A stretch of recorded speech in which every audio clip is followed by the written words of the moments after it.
happy to talk to you about the subject of science and faith. And I'm going to begin today by quoting a statement from the book of Hebrews in the New Testament, chapter 1, verse 11. And I prefer, for this particular verse, I'm going to use a translation that we don't use very often nowadays, the King James Version. And the statement goes something like this. Now, faith is the substance of things hoped for, the evidence of things not seen. I like this statement, and you're going to hear it several times over in the next few minutes. For in this remarkable sentence, the Hebrew writer spans two poles in this debate about science and faith. Your series of sermons on the reasons for faith represent your attempts to understand this, and I congratulate you for that. This debate is about a struggle.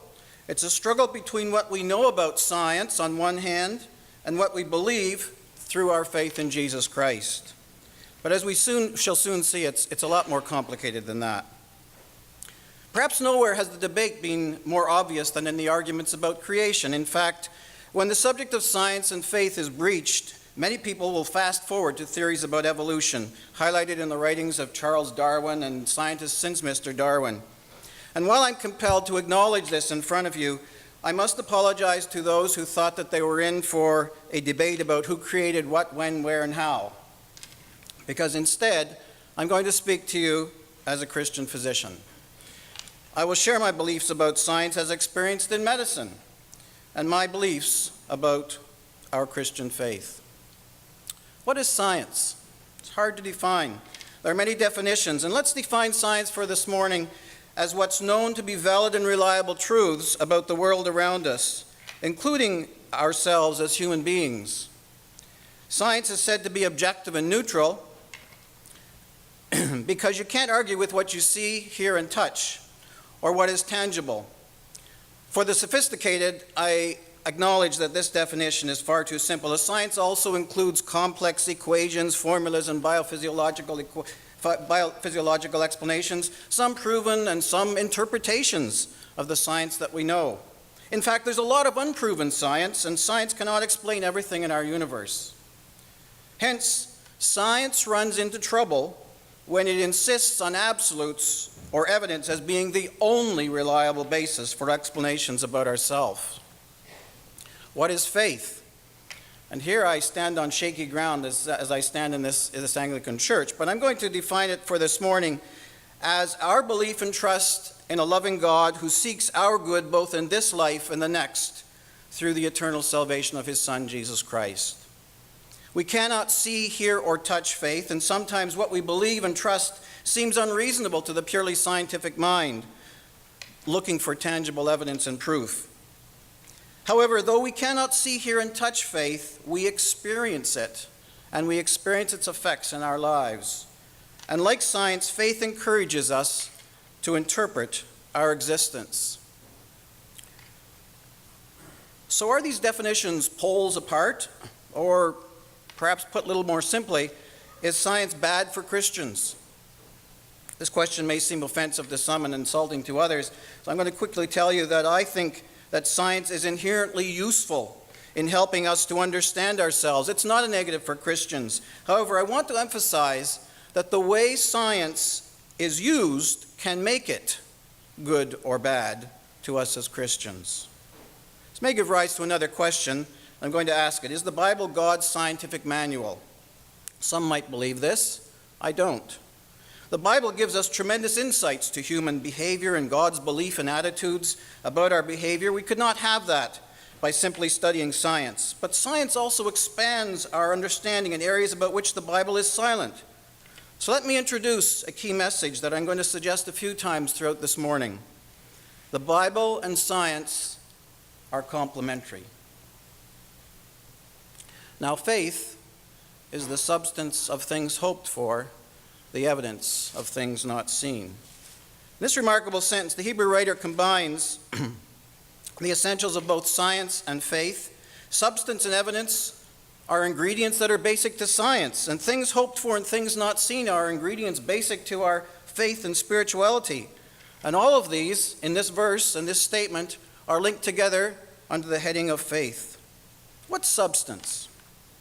In my field of science, substance means DNA, genes, hormones, chemicals, and more. And when these interconnect, they form a human body with organ and supporting structures, helping the body to function so marvelously as we know it. Do we acknowledge that the body has substance? Absolutely. Do we understand all of the science behind the body? Absolutely not. So if the substance that makes up the human body is not entirely understood by the scientific mind, do we believe it exists? Well, look at the person sitting next to you. Do they exist? Another key message I'd like to share with you today is this. Even if we cannot explain our lives by the science available to us, they still have meaning and value. What's evidence? In medicine, evidence is scientifically validated truth, and my medical residents often challenge me to name the evidence when I advise them how to manage a certain patient. Evidence-based medicine includes knowledge that has been validated through scientific research, and the preferred research often is something called a random controlled trial, proving beyond a doubt that an intervention is reliable. But do we have evidence for everything we do in medicine? I teach an evidence-based course in therapeutic effectiveness, and one of the premises in teaching that course is that only 30%, and sometimes up to 40%, of what we recommend to our patients is evidence-based. Does that mean that 60 to 70% of our recommendations are bad? Of course not. To accept only scientifically proven evidence as being reliable would seriously jeopardize the health care of many of you sitting in this room. So, even if our scientific evidence is limited, this should not hinder us from other ways of explaining our lives and the world around us. Sir William Osler, a great Canadian physician, lived and practiced around the beginning of the last century. He began his career in McGill University and he ended it at Johns Hopkins in Baltimore, Maryland. Sir Osler created the first residency program for training physicians, and he was the first to bring medical students out of the classroom to the bedside of the patient. For this, he was called the father of modern medicine. Sir Osler is well known for his teaching, and I want to give you a flavor of his beliefs, for in these I think he's summarized what we're trying to say. About medicine, he said, medicine is the science of uncertainty and an art of probability. About the potential for absolutely validated scientific knowledge, he said, no human being is constituted, you've heard this before, no human being is constituted to know the truth, the whole truth, and nothing but the truth. And even the best must be content with fragments, with partial glimpses, never the full fruition. Sir Osler's statements support our contention. It takes more than science. Let's move to things hoped for and things not seen in this statement. Essential to our Christian faith and spirituality. What do we know about things hoped for? What is hope? It's impossible to define scientifically. Implicit in hope is one of the most important aspects of our Christian faith, trust. I cannot show you hope as substance, but it is essential to our function as human beings. Hope keeps us going. It provides us with pleasure of anticipation when we're happy, and it also supports us when we're not so happy. Without hope, the Apostle Paul says, we'd be miserable. As a physician, when I must share bad news or a poor prognosis with my patients, I've learned that it must include hope. Hope helps my patients to trust that something better is still possible. In Christian hope is our trust that God desires and acts for our best, both in this life and eternity. What's things not seen? Science often deals with the seen, and some say if it's not seen, it's not real. But what's seen unscientifically could fill volumes more than what's seen. And yet, a very important aspect of our Christian faith is our belief that what God says about us is true, even if we cannot always see it. The Apostle Paul differentiates things as being temporal or characteristic of our known lives, while things unseen as being eternal or characteristic of a life we have not seen. Now for the critical question. What unites substance and evidence with things unseen and things hoped for? Faith, the substance of things hoped for, the evidence of things not seen. Faith helps us to understand that substance is not the opposite of things hoped for, but complementary. Faith helps us to understand that evidence is not the opposite of things not seen, but complementary. Faith helps us to understand that substance and evidence are not lines in the sand, but part of an exciting journey of discovery that for the Christian includes hope and trust, resulting in a deeper knowledge about God's intent for our lives, both seen and unseen. Perhaps the most important key message I have to deliver on the subject of science and faith this morning is this: faith is the great facilitator. Rather than viewing science and faith as two ends of a spectrum, I recommend another way of looking at this. Our Christian faith engages our scientific and our spiritual insights to reveal God's ways in creation, His everlasting love, and His goodness towards us. For faith is the glue that pulls science and our spirituality together to make our Christian lives a more glorious whole. Dr. Wilder Penfield, another physician, Canadian physician, perhaps the greatest neurosurgeon that Canada has ever seen.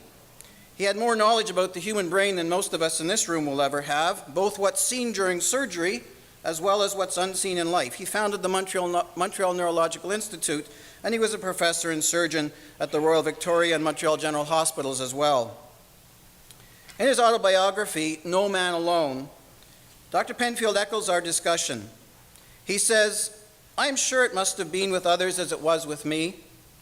When one finds his work in the world and begins to carry it out, he may make a thrilling discovery that he is in some sort of partnership with the creator of the universe."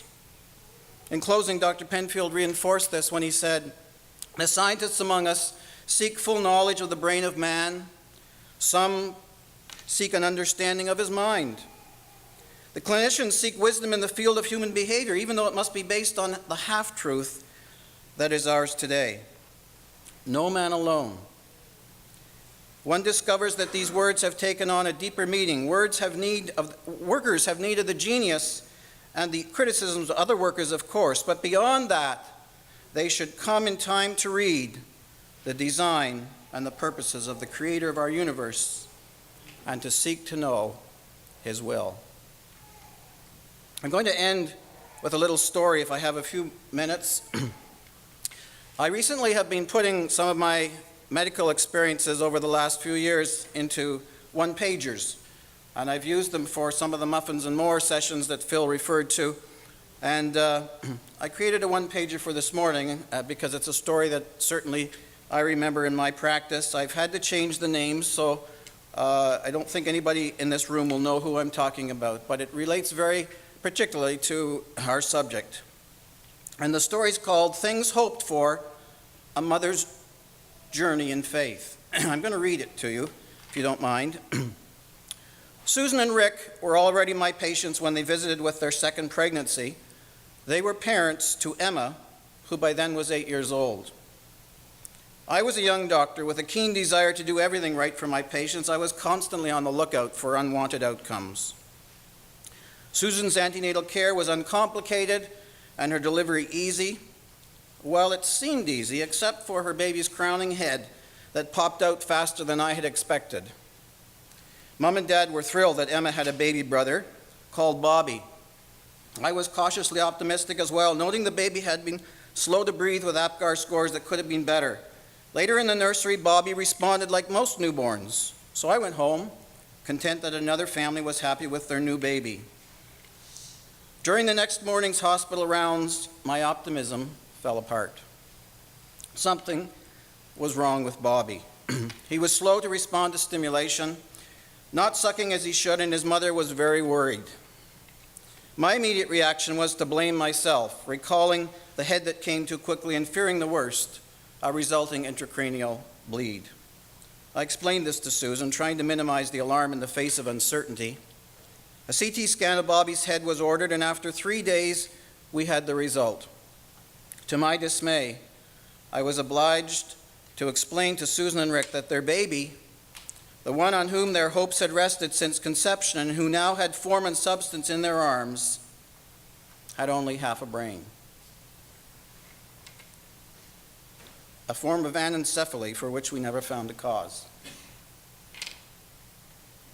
Bobby left hospital 2 weeks later after seeing the best available specialists, and after suitable supports were in place for his home care. The next years were hellish for his parents, especially Susan. Each small advance in Bobby's milestones was a huge accomplishment, offset by new challenges in managing a growing baby whose bodily functions were quickly outstripping his brain's ability. Susan became a full-time caregiver, responding to her baby's every groan, whimper, or motion, for Bobby never walked, never talked, never fed himself, and could barely see. Mother and son coexisted under this stress as other aspects of family life suffered. My house calls became more frequent, and shortly after his 6th birthday, Bobby died. I wondered if the family, especially Susan, would ever recover from this experience. The trauma was expected to be long-lasting and deeply scarring. It was therefore a big surprise when Susan and Rick presented within 18 months, expecting their 3rd baby.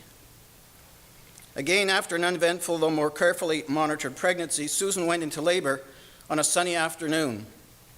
The room was tense. I rushed to the obstetrical suite with great trepidation to deliver the baby girl.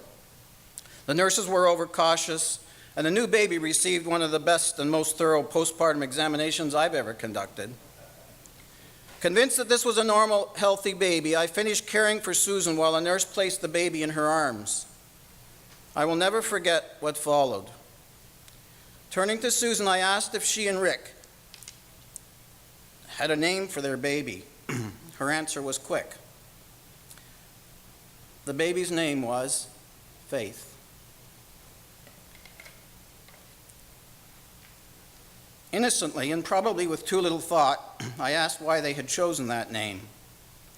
Susan was again clear and decisive, while her response was written on my mind forever. She replied, "Because that's what it took to have her."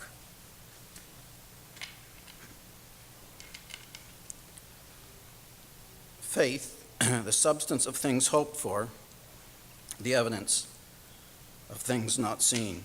As we pursue this journey called life, may God strengthen our Christian faith and our understanding of what is seen and what is unseen. And may faith be the great facilitator to unite our naturally scientific minds with our hopes and trust through Jesus Christ. Amen.